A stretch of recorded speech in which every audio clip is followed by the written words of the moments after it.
आज हम बात करने जा रहे हैं एक ऐसी वैश्विक घटना के बारे में जिसने पूरी दुनिया की सांसें अटका दी थी, लेकिन फिर अचानक एक ऐसा मोड़ आया जिसकी उम्मीद किसी को नहीं थी।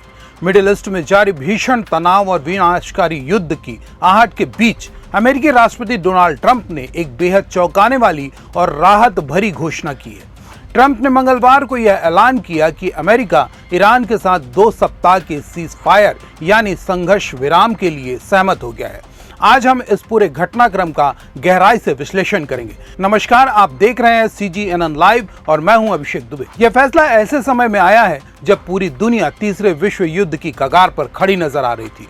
कुछ ही घंटे पहले तक राष्ट्रपति ट्रंप ने तेहरान को स्पष्ट रूप से चेतावनी दी थी कि अगर वे नहीं झुके तो पूरी सभ्यता को मिटा दिया जाएगा। यह धमकी इतनी गंभीर थी कि अंतर्राष्ट्रीय बाजारों में दहशत फैल गई थी और परमाणु युद्ध की आशंकाएं मंडराने लगी थी। पिछले कुछ हफ्तों से अमेरिका और इजराइल लगातार ईरान के परमाणु कार्यक्रमों, उसके प्रमुख सैन्य नेतृत्व और महत्वपूर्ण बुनियादी ढांचे पर घातक हमले कर रहे थे। इसके जवाब में ईरान ने भी इजराइल और खाड़ी देशों पर ताबड़तोड़ पलटवार किए हैं। इस तनाव ने वैश्विक अर्थव्यवस्था, विशेषकर तेल की कीमतों और राजनीतिक स्थिरता को बहुत गहरा झटका दिया है। लेकिन फिर कुछ ऐसा हुआ जिसने रातों रात हालात बदल दिए। अपने social media platform truth social पर जारी किए गए एक लंबे संदेश में डोनाल्ड ट्रंप ने स्पष्ट किया कि उन्होंने फिलहाल ईरान पर होने वाले बमबारी और विनाशकारी हमलों को रोक दिया है। इस पूरे कूटनीतिक उलटफेर में सबसे हैरान करने वाली भूमिका एक पड़ोसी देश की रही है और वह देश है पाकिस्तान। जी हां, इस महायुद्ध को कुछ समय के लिए टालने में पाकिस्तान की अहम भूमिका सामने आई है। ट्रंप ने अपनी पोस्ट में खुले तौर पर यह स्वीकार किया कि यह समझौता पाकिस्तान के प्रधानमंत्री शहबाज शरीफ और पाकिस्तान सेना के फील्ड मार्शल असीम मुनीर के साथ हुई उनकी गहन बातचीत के बाद ही संभव हो सका है। ट्रंप ने अपने संदेश में साफ साफ लिखा, पाकिस्तान के प्रधानमंत्री शहबाज शरीफ और फील्ड मार्शल असीम मुनीर के साथ हुई लंबी चर्चा के आधार पर मैंने 2 सप्ताह के लिए ईरान पर हमले स्थगित करने के लिए सहमत हूं। उन्होंने मुझसे विशेष रूप से यह अनुरोध किया था कि मैं आज रात ईरान की ओर भेजे जाने वाले विनाशकारी बल और बमबारी को रोक दूं। लेकिन राजनीति और कूटनीति में कुछ भी बिना शर्त नहीं होता।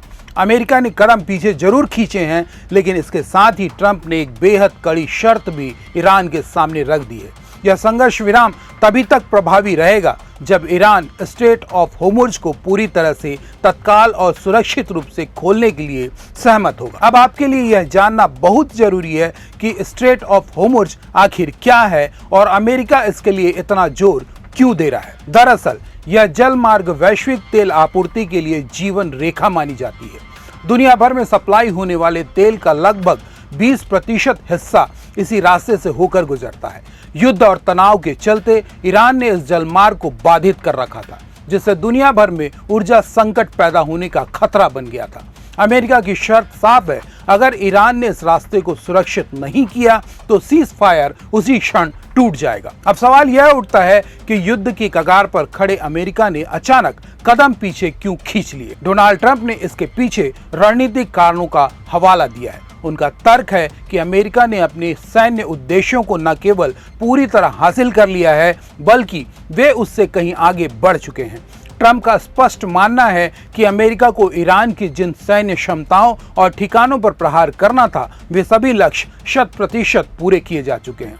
इसीलिए अब यह एक 2 तरफा संघर्ष विराम होगा। ट्रंप का दावा है कि यह 2 सप्ताह का समय ईरान के साथ एक दीर्घकालिक शांति समझौता करने और पूरे मिडिल ईस्ट में स्थिरता लाने के लिए एक निर्णायक दिशा में काम आएगा। इस कहानी में एक और बड़ा मोड़ तब आया जब ट्रंप ने यह खुलासा किया कि ईरान की ओर से अमेरिका को एक 10 सूत्री शांति प्रस्ताव प्राप्त हुआ है।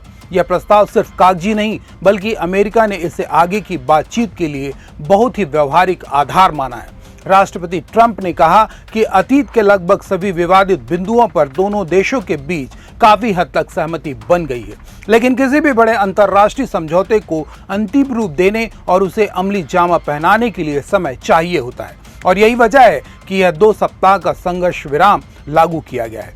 ट्रंप ने अपने बयान में यह भी लिखा, संयुक्त राज्य अमेरिका के राष्ट्रपति के रूप में और मिडिल ईस्ट के देशों का प्रतिनिधित्व करते हुए इस दशकों पुरानी दीर्घकालिक समस्या को समाधान के इतने करीब देखना मेरे लिए एक बड़े सम्मान की बात है। यह घोषणा ट्रंप की उसी चिर परिचित कूटनीतिक शैली को दर्शाती है जिसे हम पहले भी कई बार देख चुके हैं। उनकी नीति हमेशा से रही है कि पहले विरोधी को चरम स्तर की धमकी देकर दबाव में लाओ और फिर जब वह दबाव में आ जाए तो समझौते की मेज पर अपनी शर्तों के साथ बैठो। मंगलवार की सुबह वह भयानक चेतावनी की आज रात एक पूरी सभ्यता समाप्त हो जाएगी शायद उसी रणनीति का एक हिस्सा थी जिसे पाकिस्तान को भी मध्यस्थता के लिए जल्द से जल्द सक्रिय होने पर मजबूर कर दिया। फिलहाल इस पूरे घटनाक्रम पर ईरानी अधिकारियों की ओर से कोई आधिकारिक प्रतिक्रिया नहीं आई है। ईरान के सुप्रीम लीडर और उनका सैन्य तंत्र इस वक्त क्या रणनीति बना रहा है यह देखना दिलचस्प होगा, लेकिन यह तय है कि अब पूरी दुनिया की नजरें अगले 14 दिनों तक होने वाली इस बैकडोर वार्ता पर टिकी रहेंगी। क्या ये 2 सप्ताह वाकई एक दीर्घकालिक शांति समझौते में बदल पाएंगे या फिर यह सिर्फ तूफान से पहले की एक छोटी सी शांति है? यह तो आने वाला वक्त ही बताएगा। हम CGNN लाइव पर आपको हर एक छोटी बड़ी अपडेट देते रहेंगे। तो वीडियो को लाइक करना ना भूलें और अगर आप इस चैनल पर नए हैं तो अभी सब्सक्राइब करें ताकि दुनिया भर की कोई भी महत्वपूर्ण खबर आपसे न छूट जाए। नमस्कार।